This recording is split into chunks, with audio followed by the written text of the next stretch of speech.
Hi, this is Brian Pash, and I'm in the studio today to record some new learning modules in my new online course on automotive customer data platforms. Dealers have a lot of questions, so I put this online course together. And today, as I'm recording some new content, I thought I'd take a little excerpt out of one of the training modules to talk about something, that I haven't heard many people talk about, and this is, what are we doing with abandoned shopping carts on our dealership website? Now, some of you may say, well, Brian, what are you talking about? We don't have abandoned shopping carts. We're not buying cars online. Well, just take a few moments to walk through this with me so I can give you context and then get you excited. Another reason why dealers should start to look at customer data platforms and new applications of first-party data management to help you get more opportunities to sell cars, especially in these challenging days. So let's jump in. When we think about a customer data platform or a CDP, we're talking about a piece of software that allows us to have a single view of each customer. Now, the view of the customer is established by what data you feed it. So the table stakes, the very basic data, would be to bring in your transaction history from the DMS, your active conversations from the CRM, and to put an identity resolution technology on your website so that when people come and shop, you can recognize if they're an existing customer or a new customer, and then everything that they do on the website can be used to optimize your marketing campaigns, to trigger direct communications, or to give customers a call. Then when we talk about the website, you really need to understand this concept is that your website is really multiple tools, each operating independently. So if you have a credit app or a service scheduler or a digital retailing tool or a trade tool, all of these tools that are bolted on your website may not natively contribute to the customer journey, meaning they may not be supporting Google Analytics, they may not be supporting the Automotive Standards Council specification. So when someone comes to your website, let's just say it's a dealer eProcess website, every click, hover, and swipe is tracked, and then they launch the consumer a digital retailing tool, and then it becomes a black hole. We're going to talk about this today because this is the breakthrough opportunity. Of course, there's other data feeds you could bring in. You could bring in phone call data. You could bring in data from equity mining to recommend pricing and offers for consumers. Well, you can bring in tools that calculate lifetime value and upsell offers. All of those data streams make the CDP more effective if there's a business use case. And then, of course, the CDP then can, trigger marketing and communications to the consumer. But what I want to do for this little excerpt is talk about your website. Now, take a look at this website. To a consumer, they see a dealer website, has a dealer brand and name, but it's really not one website, and this is extremely important. When you go to an e-commerce platform and buy something or put something in your cart, that whole platform typically is built by one company. So if you leave something in your shopping cart, you normally will get some message, hey, don't forget to check out. But when you look at a dealer website from a technology perspective, this is really 6 different websites. Because when you click on the button that in this case is labeled Morgan Bypass, it will pop up Gubagoo. And if you click on the 10-second trade value, it's going to pop up another iframe. It's going to pop up trade pending. If you have Cap 1, it will pop up another iframe with capital 1. If you pop up a chat window, it's in an iframe. This is super important to understand because in order for you to leverage a new opportunity for your dealership, you have to understand that this structure exists. So for example, if I go to a VDP and I click on this 10-second trade value, when trade pending pops up, it's really a separate website that's overlaid on top of the dealer website. The question I have for you is, does Google Analytics see what's happening inside this iframe? Now, for example, for trade pending, they support the Automotive Standards Council specification. So when someone clicks on that 10-second trade eval, they're pulling in the session data, right? Every time you visit the website, a new session is created. They're pulling in that session ID, and every click, hover, swipe inside their tool is being sent in real time to Google Analytics with that session information. So the journey is connected. Now, what you have to understand is when someone starts this process, trade pending didn't show a form, a consumer could put in their year, make, and model, maybe their mileage, maybe their conditions. At some point, trade pending is going to ask them for their name, email, phone. But what happens if they don't want to give that information out? What if they were hoping to get a trade value without giving information, being still anonymous? This is the same thing for digital retailing tools, which offer consumers the ability to configure their deal or understand approximately what their payments are. This is what I want to talk to you about today. What about the abandoned shopping experiences? You should know that across the country, on average, 3% of traffic convert to a lead form.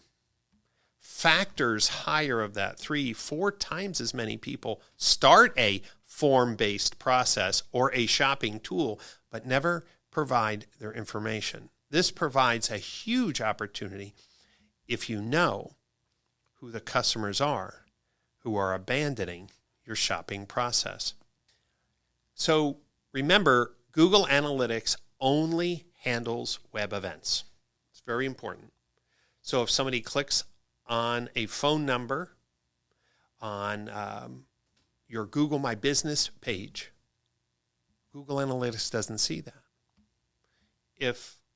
Extreme case, they see your phone number on a billboard and someone calls it, Google Analytics doesn't see it. The only thing that Google Analytics sees is when somebody comes to the website. And if you have identity resolution on your website, Google Analytics is not providing that.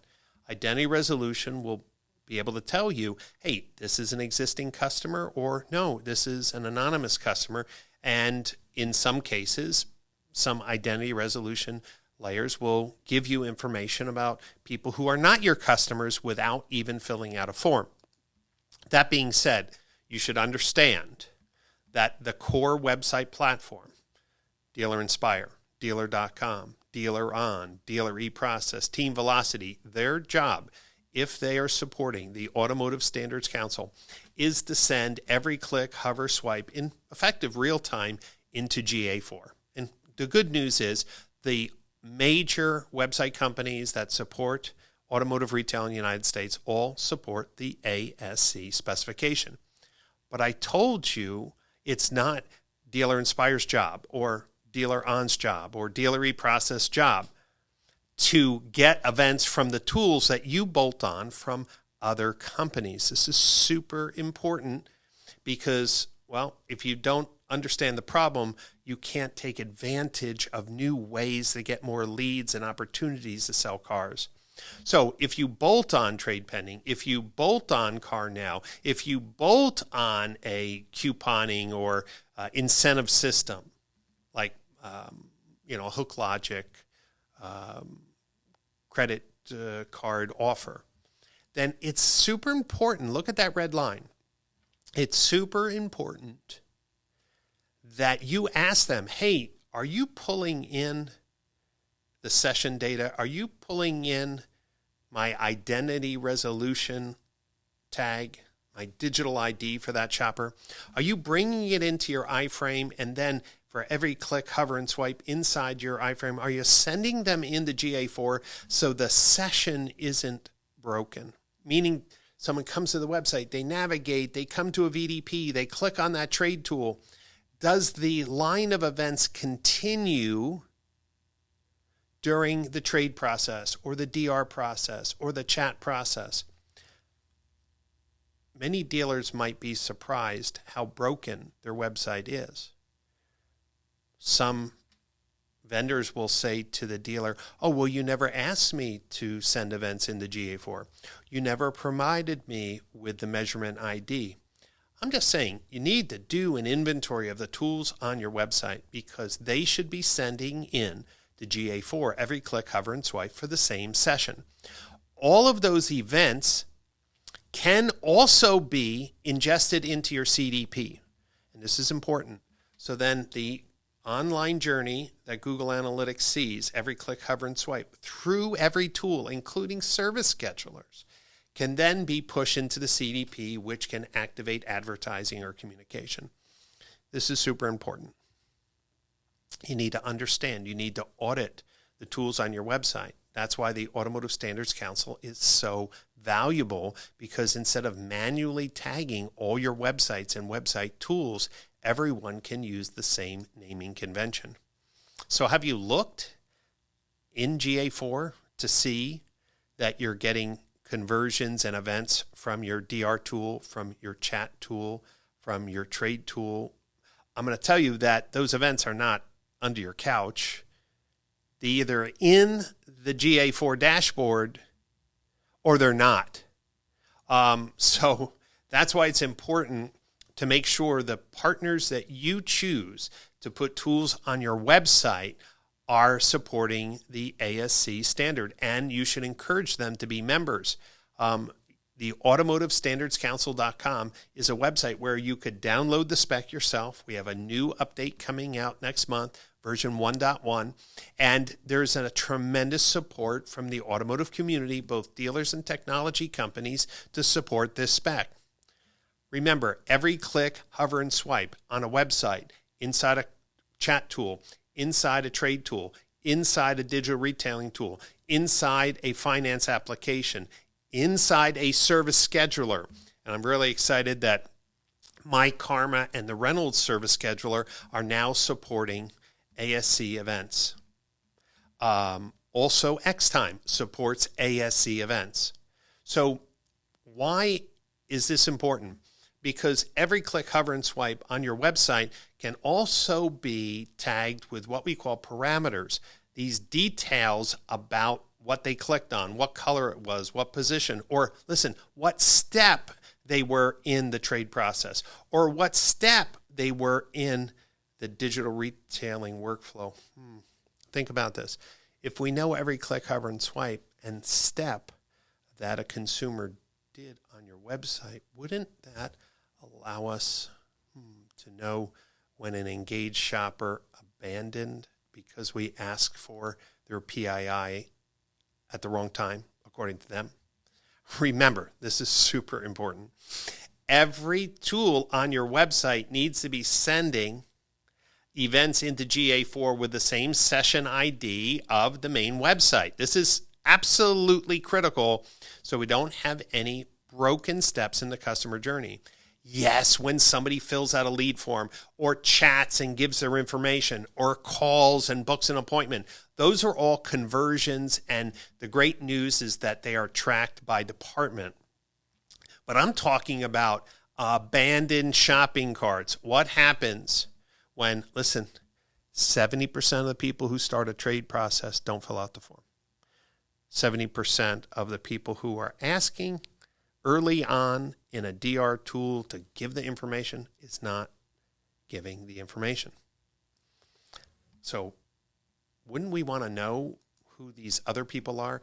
If every event has these parameters, things like flow name and flow outcome give us the ability to know what step they are, or event action. Where are they in the process of a multi-step service scheduler, DR tool, trade process? Not too many people have talked about this, but I think it's important. If you go into your Google Analytics version 4 dashboard and search for all the ASC events, here's an example of a dealer with 25 ASC events. This dealer is one that I've helped configure, so it's probably one of the most complete, if not the most complete dealer representation of the ASC spec, because it has 25 different events. Some of you have 8 or 9 or 10 ASC events. It means you're missing so many of the important engagement and conversion actions that happen on your website. Why should you care? And that's a decent question, and that's why I recorded this little video. You see, outside of automotive, and I brought this up earlier, but I have to pound this point home, is that it's very common when you move through a retail e-commerce process, they're tracking every step so that they can retarget you with relevant ads. They can send you an email with relevant offers. But if you leave items in your shopping cart, within minutes, you could be getting an email saying, hey, by the way, we see you left some things in your shopping cart, and here's an extra 10% discount to purchase. In fact, some of you do that intentionally to see if you can get a cheaper price. Why aren't we doing that in automotive retail? Well, you're going to tell me, well, Brian, if they don't fill out or want to fill out their name and email and phone, how am I going to contact them? Well, this is where identity resolution, because identity resolution can match when existing customers or people who submitted a lead in a past to the current session. Oh, so you mean I'm only getting 3% of my traffic to convert, but there could be another 3 or 6 or 10% of the traffic on my website from existing customers or previous prospects?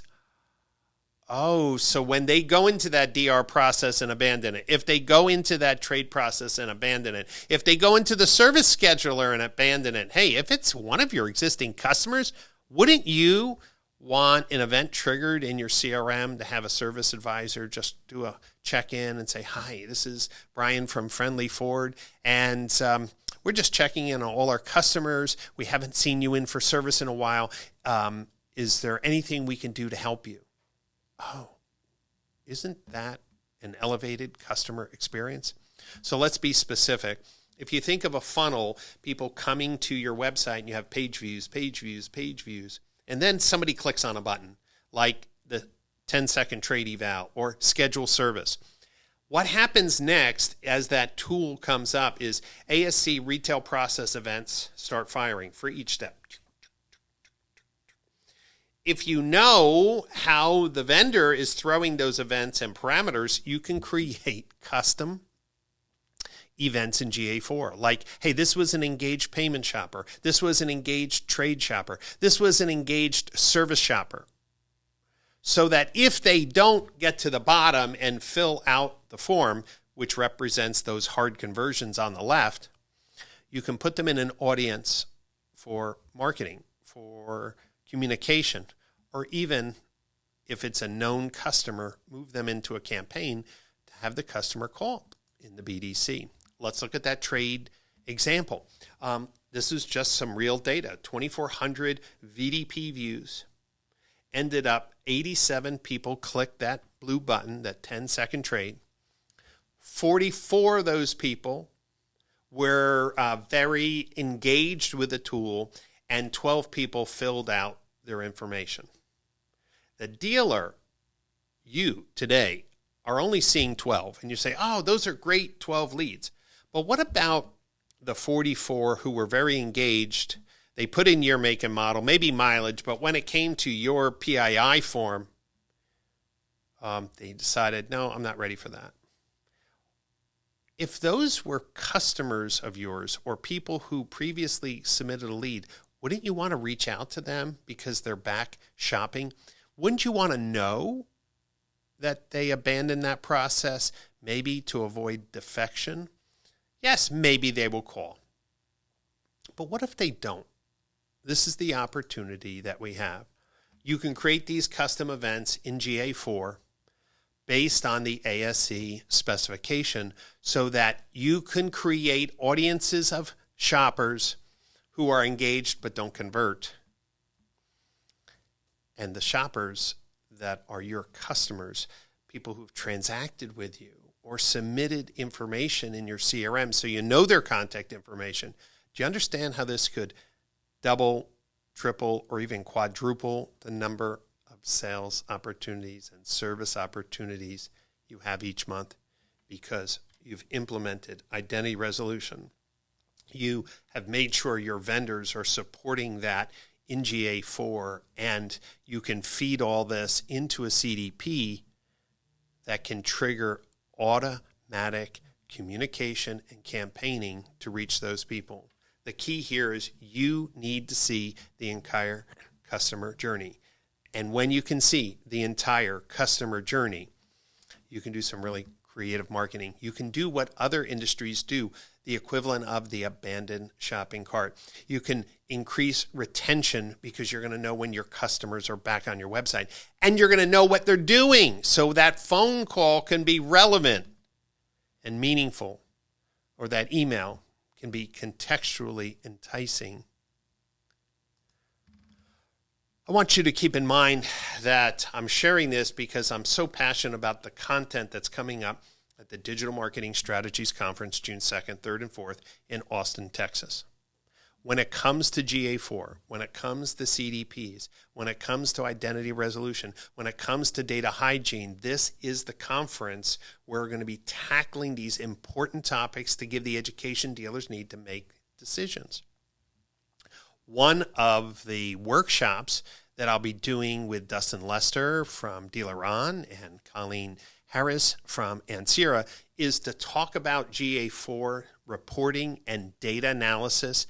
This is an important topic, but I also want you to know we're going to be doing a 2-hour hands-on workshop on how to configure GA4, how to inspect what you have, how to configure GA4 to optimize your ads, all your online ad campaigns, and to feed robust data into your CDP. And of course, when we talk about CDPs, we're going to be really talking with both technology leaders and members of the dealer community.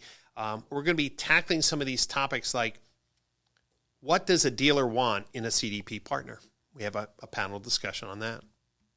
We're going to be talking about data hygiene and how ineffective dealer marketing is today, because maybe 40% of the vehicles that you have in your DMS associated with consumers, they no longer own, but yet we still try to sell and retain customers based on inaccurate data, and we send irrelevant offers on cars that they don't even own. Man, there's so many topics where we're talking about API integration and how we can interconnect our systems and why we're still struggling. There's a lot of topics, so I want you to go to digitalmarketingstrategies.org, look at the entire agenda, but get your team registered. This insight into your website is just one example of the power of using identity resolution, the power of using the Automotive Standards Council specification, the automation and activation of your first-party data that can be provided by a competent CDP. So I'll ask a question, basically where we started. What are you doing for your abandoned shopping cart customers? Most dealers are doing nothing. In order to solve today's economic challenges that dealers face, we need to do new things that we're currently not doing, not things that we did 4 or 6 years ago. New technology, new insights, new value engineering is available to dealers who want to learn. So come out to the Digital Marketing Strategies Conference, June 2nd, 3rd, and 4th in Austin, Texas. And I look forward to hosting you, sharing my knowledge, educating, and, encouraging others to communicate the great opportunities we have to help you sell more cars in a digital age. Hope to see you in Austin, and please put some feedback in the comments. Love to know what you think about this strategy applied to automotive retail.